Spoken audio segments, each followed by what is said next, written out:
આવતીકાલનો દિવસ બહુ મહત્વનો દિવસ છે ડેડિયાપાડાના આદિવાસી નેતા શ્રી ચૈતર વસાવા માટે.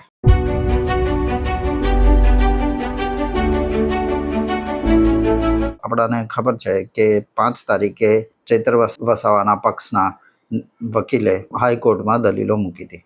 4 કલાક જે દલીલો ચાલી એમાં એમણે ઘણા બધા પુરાવા માંગ્યા કે એફએસએલનો પુરાવો નથી, જે ગનથી ફાયર કરવામાં આવ્યું એ ગન ક્યાં છે, વગેરે વગેરે. અને 7 તારીખે સરકારી વકીલના પક્ષો પણ પોતાની દલીલો હાઈકોર્ટના જજ સામે મૂકી દીધી છે. હવે આવતીકાલે 2:30 વાગે જજ એ ફરીથી તારીખ પડેલી છે અને હાઈકોર્ટમાં ફરીથી બંને ચૈતર વસાવાના પક્ષના વકીલ અને સરકારી પક્ષના વકીલ બંને હાજર રહેશે. હવે આવતીકાલે શું થશે એ આપણને કોઈને ખબર નથી. જજ શું ફેંસલો સંભળાવશે એ જોવાનું રહેશે. બપોરે 2:30 વાગ્યા પછી એટલે કે લંચ બ્રેક પછી એમનો કેસ ચાલુ થશે, ટેબલ ઉપર આવશે.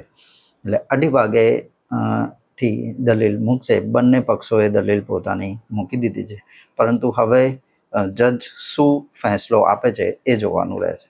ચૈતર વસાવાને જામીન મળે છે કે નહીં, કે પછી જામીન મળે છે અને પછી કેસ આગળ ચાલશે.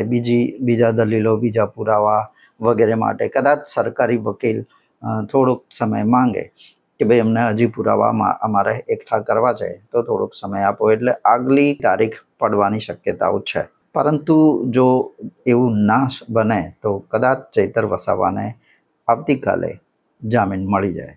બને કે પુરાવા સરકારી પક્ષોના સ્ટ્રોંગ હોય અને ચૈતર વસાવાના પક્ષના વકીલો બહુ આકરો દલીલ ના કરી શક્યા, એમને નિર્દોષ સાબિત ના કરી શક્યા, તો ચૈતર વસાવાની જામીન અરજી રદ પણ થઈ શકે, કંઈ પણ થઈ શકે છે. હવે આવતીકાલે સાંજે શું નિર્ણય આવે છે એ આપણે જોવાનો રહેશે. તમને શું લાગે છે કે ચૈતર વસાવાની જે આખો મામલો છે એ રાજકીય કિન્નાખોરી છે કે પછી ખરેખર ચૈતર વસાવા આ કેસમાં એક ગુનેગાર છે? તમારો વિચાર, મંતવ્ય એ કમેન્ટમાં લખી જરૂર જણાવો. આ વિડીયોમાં ફક્ત આટલું જ. મળીએ છીએ આવતા વિડીયોમાં. ત્યાં સુધી જય શ્રી કૃષ્ણ.